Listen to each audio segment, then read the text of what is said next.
जब जिले की सबसे बड़ी अधिकारी डीएम प्रिया सिंह अपनी बूढ़ी मां के इलाज के लिए अस्पताल पहुंची, तो अस्पताल में मौजूद डॉक्टर, नर्स और पूरा स्टाफ उन्हें गरीब और भिखारी समझकर अस्पताल से धक्का देकर बाहर निकाल दिया और कहा कि तुम लोगों के लिए यह अस्पताल नहीं है और तुम्हारी औकात नहीं है यहां इलाज कराने की।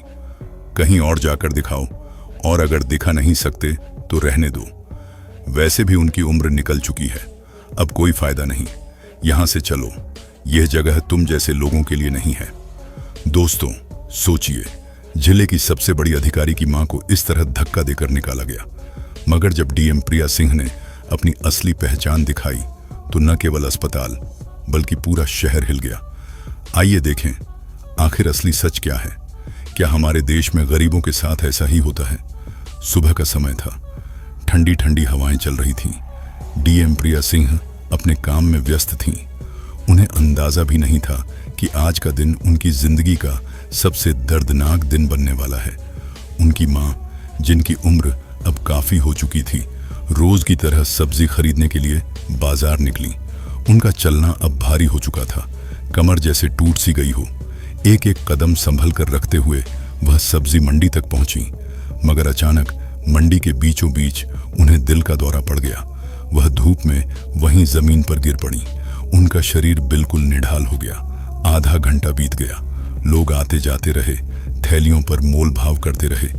कुछ ने देखा, कुछ ने बातें की, मगर कोई आगे नहीं बढ़ा।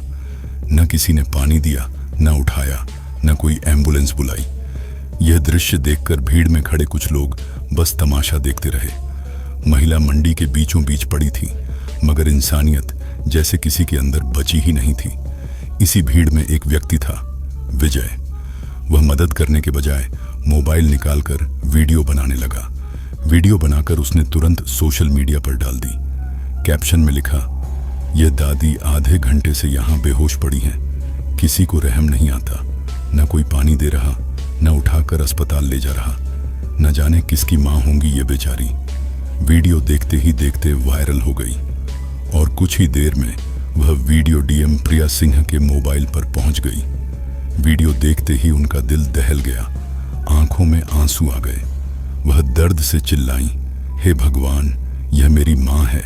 वह तुरंत कुर्सी से उठी, इंस्पेक्टर से बस इतना कहा, मैं घर जा रही हूँ। फिर अपनी काली जीप में बैठकर तेजी से बाजार की ओर निकल पड़ी। बाजार पहुंचते ही प्रिया सिंह ने अपनी मां को गोद में उठा लिया, बोतल से पानी पिलाया, चेहरे पर छींटे मारे। थोड़ी देर में उनकी मां को होश आया। इसके बाद प्रिया सिंह ने वहां खड़े लोगों की ओर गुस्से से देखा और बोली, आप लोगों के अंदर इंसानियत बची भी है या नहीं? एक औरत धूप में बेहोश पड़ी रही और किसी को रहम नहीं आया, न पानी दिया, न अस्पताल ले गए, बस तमाशा देखते रहे। आप सब इंसान के नाम पर कलंक हैं। उनकी डांट सुनकर भीड़ में सन्नाटा छा गया। सबके चेहरे शर्म से झुक गए। प्रिया सिंह अपनी मां को लेकर घर लौटी। घर पहुंचते ही मां से बोली, मां, मैं आपको तुरंत अस्पताल लेकर चलती हूं। उन्होंने तुरंत एम्बुलेंस को कॉल किया और जल्दी से कपड़े बदल ली।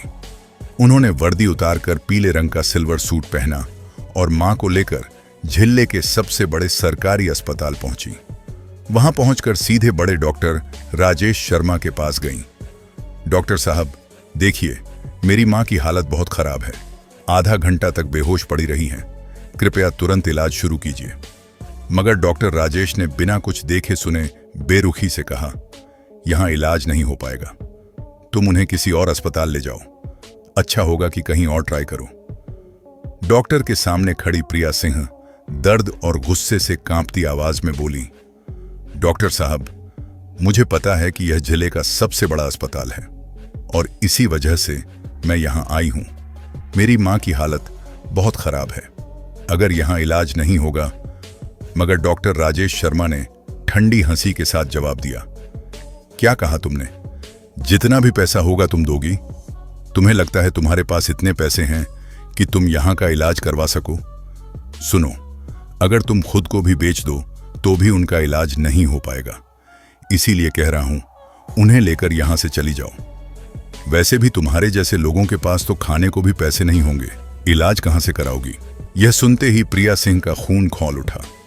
उनका चेहरा गुस्से से लाल हो गया, मगर उन्होंने खुद को संभाला।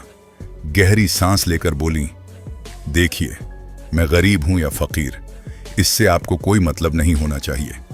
आपको तो बस मेरा काम करना है। मैंने कहा ना, जितना खर्च होगा मैं दूंगी। पैसों की फिक्र मत कीजिए, बस मेरी मां का तुरंत इलाज शुरू कीजिए, वरना आप बहुत पछताएंगे। डॉक्टर ने हंसते हुए तंज कसा। अच्छा, अगर मैं इलाज न करूं तो मुझे पछताना पड़ेगा? क्यों? क्या मैं तुम्हारी मां का बेटा हूं या तुम्हारा कोई रिश्तेदार हूं जो पछताऊंगा? तुम कर लोगी क्या मेरा? बकवास मत करो और उन्हें लेकर घर जाओ, यही सही है। वैसे भी उनकी उम्र निकल चुकी है, अब कुछ हो भी गया तो तुम्हें क्या फर्क पड़ेगा? तुम तो जवान हो, खुद पर ध्यान दो। यह सुनकर प्रिया सिंह के हाथ कांपने लगे। वह कुछ पल चुपचाप खड़ी रहीं। उनकी आंखों में आंसू और चेहरे पर आग दोनों साथ थे। फिर उन्होंने धीरे से अपना पर्स खोला और उसमें से सरकारी पहचान पत्र निकाला। वह कार्ड सीधे डॉक्टर के सामने रखते हुए ठंडी आवाज में बोली, पहले यह देखो, फिर बोलो कि तुम्हारे पास टाइम नहीं है। कार्ड देखते ही डॉक्टर राजेश शर्मा के पसीने छूट गए। उनका चेहरा पीला पड़ गया। कांपती आवाज में बोला, सॉरी मैडम, मुझसे बहुत बड़ी गलती हो गई। मुझे नहीं पता था कि आप हमारे जिले की डीएम प्रिया सिंह हैं। मैं अभी इलाज शुरू करवा देता हूं।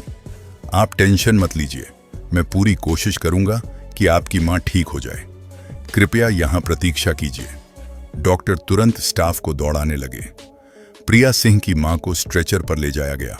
नर्सें दौड़ दौड़ कर दवाइयां लाने लगीं। प्रिया सिंह वहीं खड़ी थीं। बाहर से भले ही शांत दिख रही थीं, मगर अंदर उनका गुस्सा उबाल मार रहा था। ये लोग सरकारी अस्पताल में गरीबों के साथ ऐसा करते हैं। सरकार उन्हें तनख्वाह देती है ताकि ये बेसहारा लोगों का इलाज कर सकें, मगर ये लोग अमीरों की चापलूसी में लगे हैं और गरीबों को धक्का मारकर बाहर निकाल देते हैं। ऐसे लोग डॉक्टर कहलाने के लायक नहीं हैं। मैं इन्हें नौकरी से हटा दूंगी। उनकी मुट्ठियां भींची हुई थीं। उनके दिमाग में ठान चुकी थी कि अब ऐसा नहीं चलेगा। कुछ देर बाद एक नर्स आई और बोली, मैडम, आप टेंशन मत लीजिए, आपकी मां अब बिल्कुल ठीक हैं, लेकिन कम से कम 1 हफ्ता आपको यहां उनके साथ रहना होगा। डॉक्टर के इलाज के कुछ ही देर बाद प्रिया सिंह अपनी मां के पास गईं। उनकी हालत पहले से काफी बेहतर थी। मां को ठीक देखकर प्रिया की आंखों से आंसू निकल आए। उन्होंने अपनी मां को गले लगाया। दोनों मां बेटी फूट फूट कर रो पड़ी। मां मन ही मन सोच रही थीं, मैंने अपनी बेटी को पढ़ाने के लिए कितने कष्ट झेले, कितनी मेहनत की, तभी जाकर मेरी बेटी आज इस मुकाम पर है। और प्रिया अपने दिल में सोच रही थी, आज अगर मेरी मां न होती तो मैं यहां तक कभी नहीं पहुंच पाती। मगर आज मेरी मां की यह हालत देखकर मेरे दिल को दर्द से चीर दिया है। उनकी आंखें लगातार भीगी हुई थीं। अगले 2 दिन और 2 रातें प्रिया अपनी मां के पास ही अस्पताल 2 में रहीं। अपनी मां की देखभाल करते हुए उन्होंने तय कर लिया था कि इस अन्याय को ऐसे ही नहीं छोड़ेंगी। तीसरे दिन थाने से कॉल आया। इंस्पेक्टर ने कहा, मैडम, आपको तुरंत मीटिंग में आना होगा, बहुत जरूरी मामला है। प्रिया ने गहरी सांस ली और बोली, ठीक है, मैं मीटिंग के लिए आ रही हूं, मगर मैं ज्यादा देर नहीं रुक पाऊंगी। मेरी मां की तबीयत अभी ठीक नहीं है, मुझे उनके पास ही रहना पड़ेगा। इंस्पेक्टर बोला, ठीक है मैडम, आप मीटिंग के बाद जितनी जल्दी हो सके अस्पताल लौट आइए। प्रिया अपनी मां को ढांढस बंधाकर मीटिंग में पहुंची। मीटिंग खत्म होते ही 6 घंटे बाद वह वापस अस्पताल लौट आई। पूरा 1 हफ्ता अस्पताल में बिताने के बाद आखिरकार प्रिया अपनी मां को लेकर घर लौटी। मां की हालत अब स्थिर थी, लेकिन प्रिया के दिल में आग जल रही थी। अगर मैं डीएम न होती, अगर मेरे पास यह पद नहीं होता, तो आज मेरी मां शायद मेरे पास जीवित न होती। गरीबों के साथ रोज ऐसा ही होता होगा। यह अन्याय है और मैं इसे ऐसे नहीं छोड़ूंगी। उनकी आंखों में गुस्सा साफ झलक रहा था। कुछ दिनों बाद उन्होंने फैसला लिया। वह थाने गईं, इंस्पेक्टर और पुलिस वालों को अपने साथ लिया और सीधे उसी अस्पताल पहुंची। अस्पताल पहुंचकर उन्होंने सभी डॉक्टरों और स्टाफ को एक जगह बुलाया। वहां खड़ी होकर गुस्से से कांपती आवाज में बोली, आप लोगों की वजह से ना जाने कितने गरीबों की जान गई होगी, ना जाने कितने बेसहारा लोग इलाज के बिना लौट गए होंगे। सरकार आपको तनख्वाह इसलिए देती है कि आप गरीबों का सहारा बने, उनकी जान बचाएं। मगर आप लोग यहाँ सिर्फ अमीरों की चापलूसी और गरीबों को अपमानित करने का काम करते हैं। उनकी आवाज और ऊंची हो गई। एक हफ्ता पहले आपने मेरी माँ के साथ जो किया वह सिर्फ मेरे साथ नहीं बल्कि हर गरीब के साथ होता है। आपको किसने हक दिया कि किसी को औकात दिखाए, किसी को फकीर कहकर बाहर निकालें? याद रखो, आपकी औकात आपको तब समझ में आएगी जब मैं आप सबको इस पद से हटा दूंगी। आप लोगों के साथ खिलवाड़ का अंजाम क्या होता है। पूरा अस्पताल सन्नाटे में था। डॉक्टरों के चेहरों पर डर साफ दिख रहा था। अस्पताल के सबसे बड़े डॉक्टर आगे आए। उन्होंने हाथ जोड़ लिए और झुके हुए सिर से कहा, मैडम, हमें माफ कर दीजिए, हमसे बहुत बड़ी गलती हो गई। आगे से हम ऐसी हरकत कभी नहीं करेंगे। हम हर मरीज का इलाज पूरी कोशिश से करेंगे, चाहे उनके पास पैसे हों या ना हों। डॉक्टरों की माफी के बावजूद डीएम प्रिया सिंह का गुस्सा कम नहीं हुआ।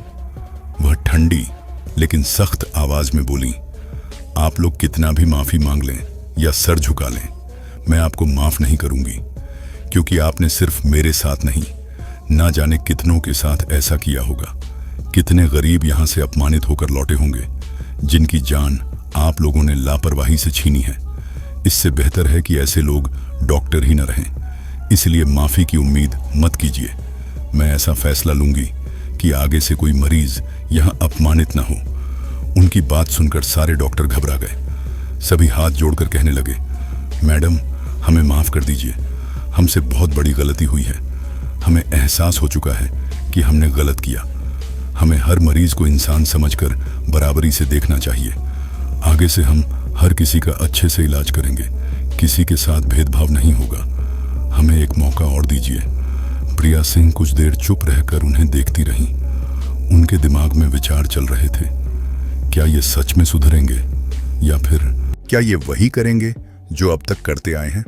कुछ पल सोचने के बाद उन्होंने गहरी सांस ली और कहा, ठीक है, मैं आप लोगों को इस बार छोड़ रही हूं, मगर याद रखिए, यह मेरी आखिरी वार्निंग है।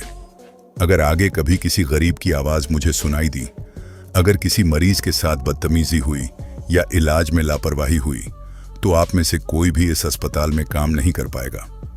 मैं आप सबको नौकरी से निकाल दूंगी और ऐसा सबक सिखाऊंगी कि आप जिंदगी भर याद रखें। बेहतर होगा कि अभी से सुधर जाए और हर मरीज को इंसान समझकर उसका इलाज करें। उनकी बात सुनकर पूरा स्टाफ चुप हो गया। सबके चेहरे शर्म और डर से झुक गए। प्रिया ने इंस्पेक्टर और पुलिस वालों को इशारा किया और कहा, चलो। वह वहां से निकल गई। उस दिन के बाद अस्पताल की तस्वीर बदल गई। डॉक्टरों को समझ आ गया कि जिंदगी हर इंसान के लिए बराबर कीमती है, चाहे अमीर हो या गरीब। उन्होंने अपने रवैये को बदला और हर मरीज को इंसानियत के नजरिए से देखने लगे। दोस्तों, अगर आपको यह कहानी पसंद आई हो तो इसे लाइक कीजिए और ज्यादा से ज्यादा शेयर कीजिए, ताकि हर कोई अपनी आवाज उठा सके और सिस्टम को बदलने की हिम्मत कर सके।